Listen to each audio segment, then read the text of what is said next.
Hey guys, good evening. Welcome to use of time by Anupriya Anand. आप सभी का बहुत बहुत स्वागत है।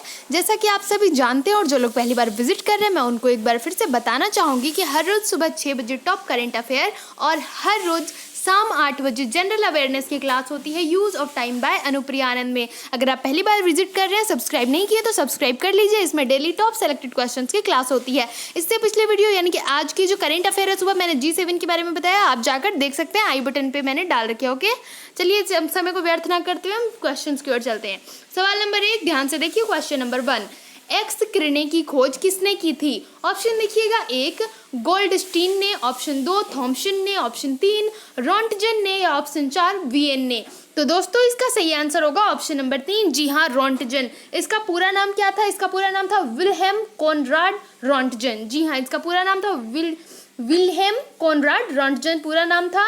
और इसने कब इसकी खोज की थी? तो 1895 में इसकी खोज की थी। एक्सरे किरणें की खोज 1895 में हुई है और रोंटजन ने अपने 50 वर्ष की उम्र में इसकी खोज की थी, याद रखना है। चलिए अगले प्रश्न की ओर चलते हैं। सवाल नंबर 2 ध्यान से देखिए। गैस का घनत्व अधिकतम होता है किस पर? ऑप्शन देखिएगा, 1 कम तापमान और कम दाब पर, ऑप्शन 2 कम तापमान और उच्च दाब पर, ऑप्शन 3 उच्च तापमान और कम दाब पर या ऑप्शन 4 उच्च तापमान और उच्च दाब पर। तो दोस्तों इसका सही आंसर होगा कम तापमान और उच्च दाब पर। गैस का घनत्व अधिकतम होता है कम तापमान और उच्च दाब पर, याद रखें। अगले प्रश्न की ओर चलते हैं। सवाल नंबर 3 ध्यान से देखिए।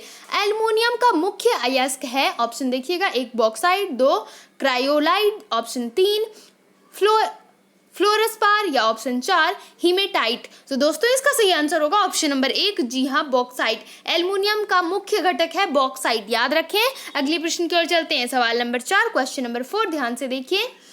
इक्का रेजिया आयतन में 1:3 मिश्रण है। ऑप्शन देखिएगा, 1 सांद्र नाइट्रिक एसिड और सांद्र हाइड्रोक्लोरिक एसिड का या ऑप्शन 2 सांद्र हाइड्रोक्लोरिक एसिड और सांद्र नाइट्रिक एसिड का या ऑप्शन 3 सांद्र नाइट्रिक एसिड और सांद्र सल्फ्यूरिक एसिड का या ऑप्शन 4 सांद्र सल्फ्यूरिक एसिड और सांद्र नाइट्रिक एसिड का। तो दोस्तों इसका सही आंसर होगा सांद्र नाइट्रिक एसिड और सांद्र हाइड्रोक्लोरिक एसिड का। इक्का रेजिया आयतन में 1:3 सांद्र नाइट्रिक एसिड और सांद्र हाइड्रोक्लोरिक एसिड का मिश्रण है, याद रखें। चलिए अगले प्रश्न की ओर चलते हैं। सवाल नंबर 5 क्वेश्चन नंबर 5 ध्यान से देखिए।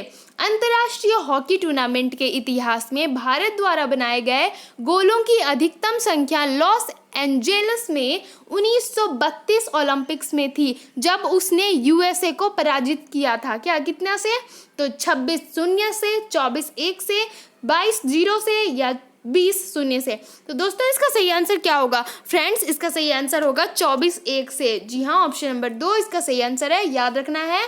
कहा गया है कि अंतर्राष्ट्रीय हॉकी टूर्नामेंट के इतिहास में भारत द्वारा बनाए गए गोलों की अधिकतम संख्या लॉस एंजेलिस में 1932 ओलंपिक्स में 24-1 से उसने यूएसए को पराजित किया था, याद रखें। अगले प्रश्न की ओर चलते हैं। सवाल नंबर 6 ध्यान से देखिए। क्वेश्चन नंबर 6 क्या कहता है? जवाहर योजना कब शुरू हुई थी? ऑप्शन देखिएगा, 1 1985, 2 1987, 3 1989 में या 4 1991 में। तो दोस्तों इसका सही आंसर क्या होगा? जी हाँ, इसका सही आंसर होगा 1989 1989 में जवाहर योजना शुरू हुई थी। कब हुई थी? तो 1989 में। ये योजना 1 अप्रैल 1989 में हुई थी। यहाँ पर बस आपको ईयर बताया गया है, पर ये 1 अप्रैल को हुआ था शुरू जवाहर योजना। और ये कैसे बना है जवाहर योजना? राष्ट्रीय ग्रामीण रोजगार कार्यक्रम और ग्रामीण भूमिहीन रोजगार गारंटी कार्यक्रम को एक साथ जोड़कर ये योजना बना है, जवाहर योजना। और ये कब हुआ था? जब 7वीं पंचवर्षीय योजना समाप्त हुई थी। भारत के 2 पहल क्या थे कि राष्ट्रीय ग्रामीण योजना कार्यक्रम और ग्रामीण भूमिहीन रोजगार गारंटी कार्यक्रम, इन दोनों को जोड़ करके ये जवाहर योजना बना था। कब? तो 1 अप्रैल 1989 में, याद रखना है। अगले प्रश्न की ओर चलते हैं। सवाल नंबर 7 ध्यान से देखिए। भूकंप विज्ञानियों द्वारा पता लगाया यह सुनामी का कारण है। ऑप्शन देखिएगा, एक चांद का गुरुत्वीय अभिकर्ष, ऑप्शन 2 महासागर में न्यून दाब द्रोणी, ऑप्शन 3 सागर के फर्श का विरूपण और जल का ऊर्ध्वाधर विस्थापन, या ऑप्शन 4 मानसून पवन में सहसा परिवर्तन। तो दोस्तों इसका सही आंसर होगा ऑप्शन नंबर 2। जी हाँ, महासागर में न्यून दाब द्रोणी। कहा गया है कि भूकंप विज्ञानियों द्वारा पता लगाया गया सुनामी का कारण है महासागर में न्यून दाब द्रोणी। याद रखें। चलिए अगले प्रश्न की ओर चलते हैं। सवाल नंबर 8, क्वेश्चन नंबर 8 ध्यान से देखिए। ईडन गार्डन जो कि कोलकाता में है, यह किससे संबंधित है? ऑप्शन देखिएगा, 1 बास्केटबॉल से, 2 फुटबॉल से, 3 क्रिकेट से, या 4 हॉकी से। तो दोस्तों इसका सही आंसर होगा क्रिकेट से। ईडन गार्डन का संबंध है क्रिकेट से। याद रखें। अगले प्रश्न की ओर चलते हैं। सवाल नंबर 9 ध्यान से देखिए। भारत में निम्नलिखित राज्यों में से अधिकतम लिंग अनुपात किसका है? ऑप्शन देखिएगा, 1 दोस्तों केरल, 2 कर्नाटक, 3 मेघालय, या 4 तमिलनाडु। तो दोस्तों इसका सही आंसर होगा ऑप्शन नंबर 1। जी हाँ, केरल इसका सही आंसर है। याद रखने कहा गया है कि भारत में निम्नलिखित में से किस राज्य में अधिकतम लिंग अनुपात है? तो केरल राज्य। याद रखें। अगले प्रश्न की ओर चलते हैं। सवाल नंबर 10 ध्यान से देखिए। मुख्य मत्स्यन क्षेत्र पाए जाते हैं कहाँ में? ऑप्शन देखिएगा, 1 उत्तरी गोलार्ध में, 2 दक्षिणी गोलार्ध में, 3 पूर्वी गोलार्ध में, या 4 पश्चिमी गोलार्ध में। तो दोस्तों इसका सही आंसर होगा ऑप्शन नंबर 1। जी हाँ, उत्तरी गोलार्ध में मुख्य मत्स्यन क्षेत्र पाए जाते हैं। कहाँ में? तो उत्तरी गोलार्ध में। याद रखना है। अगले प्रश्न की ओर चलते हैं। सवाल नंबर 11 ध्यान से देखिए। फ्रेंड्स, डेली टॉप 30 की क्लास होती है यूज ऑफ टाइम बायनोप्रियान में। टॉप सेलेक्टेड जनरल अवेयरनेस होती है ये। अगर आप किसी भी कॉम्पिटेटिव एग्जाम्स की तैयारी करें तो यूज ऑफ टाइम बायनोप्रियान से जुड़ जाइए। सब्सक्राइब नहीं किया तो सब्सक्राइब कर लो। अगर नहीं आ रहा है सब्सक्राइब करना तो मैं बता रही हूँ, वीडियो के नीचे रेड कलर में सब्सक्राइब लिखा होगा, उस बटन को आप प्रेस कीजिए। उसके बाद एक बेल आइकन दिख रहा होगा ऐसा आपको, उस बेल आइकन को दबा दीजिए और ऑल पे टच कर दीजिए ताकि मेरे द्वारा डाली गई सारी वीडियो की नोटिफिकेशन आप तक सबसे पहले पहुंच जाए। देखिए सवाल नंबर 11। भारत सरकार ने पहली राष्ट्रीय वन नीति कब जारी की थी? ऑप्शन देखिएगा, 1 1952, 2 1940, 3 1942, या 4 1999। तो दोस्तों इसका सही आंसर होगा 1952। जी हाँ, ऑप्शन नंबर 1 इसका सही आंसर है। भारत सरकार ने पहली राष्ट्रीय वन नीति कब जारी की थी? तो 1952 में। याद रखें। अगले प्रश्न की ओर चलते हैं। सवाल नंबर 12 ध्यान से देखिए। Question number 12। निम्नलिखित में कौन सी किस्म गेहूं की HYV नहीं है? ऑप्शन देखिएगा, 1 सोनालिका, 2 रत्ना, 3 कल्याण सोना, या 4 गिरिजा। तो दोस्तों इसका सही आंसर होगा ऑप्शन नंबर 2। जी हाँ, रत्ना। कहा गया कि निम्नलिखित में से कौन सी किस्म गेहूं की HYV यानी कि हाई यील्डिंग वैरायटी नहीं है? तो रत्ना। याद रखें। अगले प्रश्न की ओर चलते हैं। सवाल नंबर 3 ध्यान से देखिए। वायुमंडल में जल वाष्प की अधिकतम मात्रा क्या है? ऑप्शन देखिएगा, 1 2 से 3%, ऑप्शन 2 3 से 4%, या ऑप्शन 3 4 से 5%, या ऑप्शन 4 5 से 6%। तो दोस्तों इसका सही आंसर क्या होगा फ्रेंड्स? 3 से 4%, यानी कि ऑप्शन नंबर 2 इसका सही आंसर है। कहा गया है कि वायुमंडल में जल वाष्प की अधिकतम मात्रा क्या है? तो 3 से 4%। याद रखें। अगले प्रश्न की ओर चलते हैं। सवाल नंबर 14 सवाल नंबर 14 ध्यान से देखिए। कैम्ब्रिज विश्वविद्यालय के प्रतिष्ठित ट्रिनिटी कॉलेज का अध्यक्ष बनने वाला पहला एशियाई कौन है? ऑप्शन देखिएगा, 1 अमर्त्य सेन, 2 महेंद्र चौधरी, 3 नीरज सिंह चौधरी, या 4 केतकी मुसारी डाइसन। तो दोस्तों इसका सही आंसर क्या होगा फ्रेंड्स? इसका सही आंसर होगा अमर्त्य सेन। कहा गया है कि कैम्ब्रिज विश्वविद्यालय के प्रतिष्ठित ट्रिनिटी कॉलेज का अध्यक्ष बनने वाला पहला एशियाई कौन था? तो अमर्त्य सेन थे। याद रखें। अगले प्रश्न की ओर चलते हैं। सवाल नंबर 15 ध्यान से देखिए।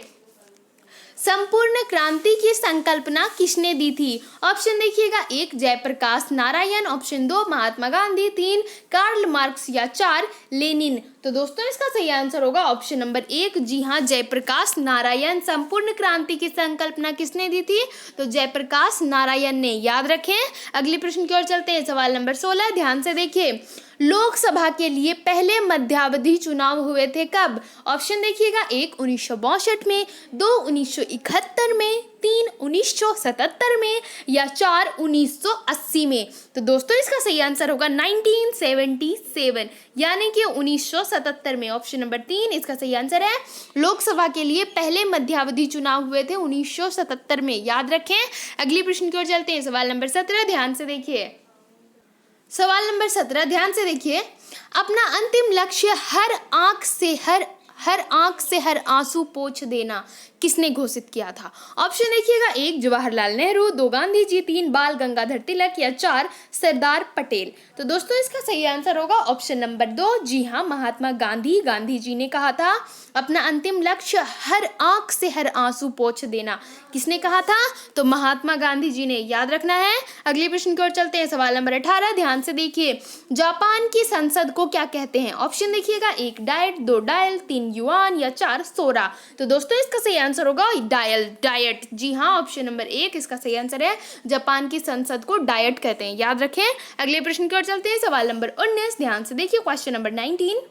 एक बार स्पीकर सदा स्पीकर की परंपरा अपनाई जाती है कहाँ में? ऑप्शन देखिएगा, 1 यूके में, 2 यूएसए में, 3 फ्रांस में या 4 भारत में। तो दोस्तों इसका सही आंसर होगा यूके में। जी हाँ, ऑप्शन नंबर 1 इसका सही आंसर है। कहा गया कि एक बार सदा स्पीकर की परंपरा अपनाई जाती है यूके में, याद रखें। चलिए अगले प्रश्न की ओर चलते हैं। सवाल नंबर 20 ध्यान से देखिए। खाद्य और कृषि संगठन का मुख्यालय स्थित है कहाँ में? ऑप्शन देखिएगा, 1 न्यूयॉर्क में, 2 पेरिस में, 3 जेनेवा में या 4 रोम में। तो दोस्तों इसका सही आंसर होगा रोम में। जी हाँ, ऑप्शन नंबर 4 इसका सही आंसर है। खाद्य और कृषि संगठन का मुख्यालय है स्थित रोम में, याद रखें। फ्रेंड्स, अगर आप इससे पिछले वीडियो को देखना चाहते हैं, जो कि मैंने सुबह करेंट अफेयर डाली है, G7 के बारे में वीडियो है, G7 है क्या, आप अगर देखना चाहते हो तो आई बटन पे चेक कर सकते हो, वहाँ के वीडियो में आप जाकर देख सकते हो। और डेली के करंट अफेयर सुबह 6 बजे करंट अफेयर और 8 बजे जनरल अवेयरनेस की क्लास होती है। टॉप सिलेक्टेड क्वेश्चन, अगर आप किसी भी कॉम्पिटेटिव एग्जाम्स की तैयारी कर रहे हैं तो इस चैनल से जरूर जुड़ जाइए। सुबह 6 बजे करंट अफेयर, शाम 8 बजे जनरल अवेयरनेस के टॉप सेलेक्टेड क्लासेस को लेने के लिए। चलिए अगले प्रश्न की ओर चलते हैं। सवाल नंबर 21 ध्यान से देखिए। भारत के पूर्व राष्ट्रपति डॉक्टर APJ अब्दुल कलाम को प्रतिष्ठित भारत रत्न का सम्मान मिला था किस वर्ष? ऑप्शन देखिएगा, 1 1992 में, ऑप्शन 2 1995 में, ऑप्शन 3 1997 में या ऑप्शन 4 1998 में। तो दोस्तों इसका सही आंसर होगा ऑप्शन नंबर 3। जी हाँ, 1997 में, 1997 में डॉक्टर APJ अब्दुल कलाम को, हमारे पूर्व राष्ट्रपति जी को प्रतिष्ठित भारत रत्न से सम्मानित किया था 1997 वर्ष में, याद रखें। अगले प्रश्न की ओर चलते हैं। सवाल नंबर 22 क्वेश्चन नंबर 22 ध्यान से देखिए। हॉलीवुड की प्रस्तुति the ghost and the darkness में मुख्य भूमिका निभाने वाला भारतीय अभिनेता कौन था? ऑप्शन देखिएगा, 1 ओमपुरी, 2 नसीरुद्दीन शाह, 3 अमिताभ बच्चन या 4 अनिल कपूर। तो दोस्तों इसका सही आंसर होगा ऑप्शन नंबर 1। जी हाँ, ओमपुरी, याद रखना है। इसने हॉलीवुड की प्रस्तुति the ghost and the darkness में प्रमुख भूमिका निभाई थी ओमपुरी जी ने, जो कि अब हमारे बीच नहीं रहे। अगले प्रश्न की ओर चलते हैं। सवाल नंबर 23 ध्यान से देखिए। भारतीय रिजर्व बैंक का राष्ट्रीयकरण किया गया था कब? ऑप्शन देखिएगा, 1 1947 में, 2 1948 में, 3 1949 में या 4 1951 में। तो दोस्तों इसका सही आंसर होगा 1949। जी हाँ, 1949 में कहा गया है कि भारतीय रिजर्व बैंक का राष्ट्रीयकरण किया गया था कब? तो ऑप्शन नंबर 3 इसका सही आंसर है 1949 में, याद रखें। अगले प्रश्न की ओर चलते हैं। सवाल नंबर 24 ध्यान से देखिए। PSLV का पूरा नाम क्या है? फुल फॉर्म पूछा गया है PSLV का। ऑप्शन देखिएगा, 1 polar satellite launch vehicle, 2 police satellite launch vehicle या 4 परफेक्ट सैटेलाइट लॉन्चिंग वेरीफायर या option 4 preparatory satellite launching vehicle. तो दोस्तों इसका सही आंसर क्या होगा फ्रेंड्स? इसका सही आंसर होगा polar satellite launch vehicle. Option number 1 इसका सही आंसर है। PSLV का पूरा नाम पोलर सैटेलाइट लॉन्च व्हीकल, याद रखें। अगले प्रश्न की ओर चलते हैं। सवाल नंबर 25 ध्यान से देखिए। इंदिरा गांधी कप का संबंध है किसके साथ? ऑप्शन देखिएगा, 1 बास्केटबॉल के साथ, 2 फुटबॉल के साथ, 3 हॉकी के साथ या 4 क्रिकेट के साथ। तो दोस्तों इसका सही आंसर होगा हॉकी के साथ। इंदिरा गांधी कप का संबंध है हॉकी के साथ, याद रखें। अगले प्रश्न की ओर चलते हैं। सवाल नंबर 26 क्वेश्चन नंबर 26 ध्यान से देखिए। उपन्यास देवदास का लेखक कौन है? ऑप्शन देखिएगा 1 रविंद्रनाथ टैगोर, ऑप्शन 2 बंकिम चंद्र चट्टोपाध्याय, ऑप्शन 3 शरत चंद्र चट्टोपाध्याय या 4 मुंशी प्रेमचंद्र। तो दोस्तों इसका सही आंसर होगा शरत चंद्र चट्टोपाध्याय। उपन्यास देवदास का लेखक कौन है? तो शरत चंद्र चट्टोपाध्याय, याद रखें। अगले प्रश्न की ओर चलते हैं, सवाल नंबर 27, ध्यान से देखिए। नैनो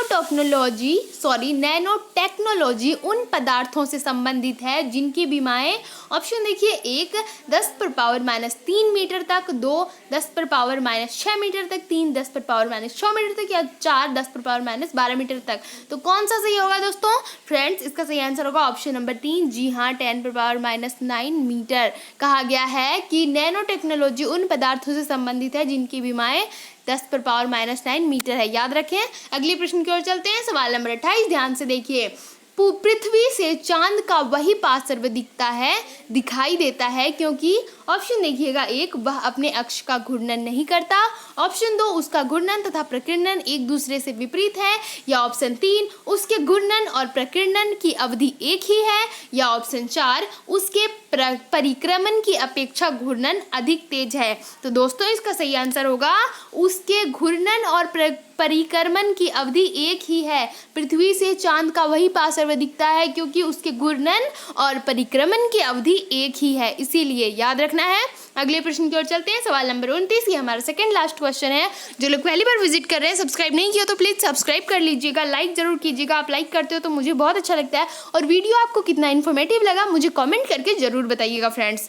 और पिछले वीडियो को आप आई बटन पे चेक कर सकते हो। ओके, देखिए सवाल नंबर 29, मुद्रा के अवमूल्यन के फलस्वरूप होता है, ऑप्शन देखिएगा 1 निर्यात व्यापार का प्रसार, ऑप्शन 2 आयात व्यापार का संकुचन, ऑप्शन 3 आयात स्थानापत्ति का प्रसार, या ऑप्शन 4 उपयुक्त सभी। तो दोस्तों इसका सही आंसर होगा उपयुक्त सभी, क्योंकि निर्यात व्यापार का प्रसार, आयात व्यापार का संकुचन, आयात स्थानापत्ति का प्रसार, यानी कि ऑप्शन नंबर 4 ये सारा सही है। मुद्रा के अवमूल्यन के फलस्वरूप होता है ये तीनों, तो इसलिए ऑप्शन नंबर 4 सही है, याद रखना है। अगले प्रश्न की ओर चलते हैं, सवाल नंबर 30, अंतिम प्रश्न है। फ्रेंड्स ये वीडियो को आप जितना शेयर करते हो, शेयर कर सकते हो उतना शेयर करो अपने दोस्तों के साथ, अपने रिलेटिव के साथ, और खास करके ये उन स्टूडेंट तक पहुंचा दीजिए जो लोग किसी भी कॉम्पिटिटिव एग्जाम्स की तैयारी कर रहे हैं। उन तक ये सारे क्वेश्चन जाने चाहिए, क्योंकि ये सारे टॉप सेलेक्टेड क्वेश्चन है, इसलिए ये क्वेश्चन उन तक जरूर पहुंचा दीजिए। सवाल नंबर 30 हमारा अंतिम प्रश्न है, ध्यान से देखिए। भारतीय रिजर्व बैंक की खुला बाजार कार्यवाही का अर्थ है क्या? ऑप्शन देखिएगा 1 क्रय और विक्रय क्या का, तो ऑप्शन देखिएगा 1 वाणिज्यिक बलों का, 2 विदेशी मुद्रा का, 3 स्वर्ण का, या 4 सरकारी बॉन्डों का। तो दोस्तों इसका सही आंसर होगा सरकारी बॉन्डों का। जी हाँ, ऑप्शन नंबर 4 इसका सही आंसर है, याद रखना है। कैसा लगा वीडियो कमेंट करके जरूर बताइएगा। Thank you friends. अगर आप मुझे टेलीग्राम, ट्विटर, इंस्टा या फेसबुक पे फॉलो करना चाहते हो तो मैंने नीचे डिस्क्रिप्शन में लिंक डाल रखी है, आप मुझे फॉलो कर सकते हो। Okay, thanks for watching my video.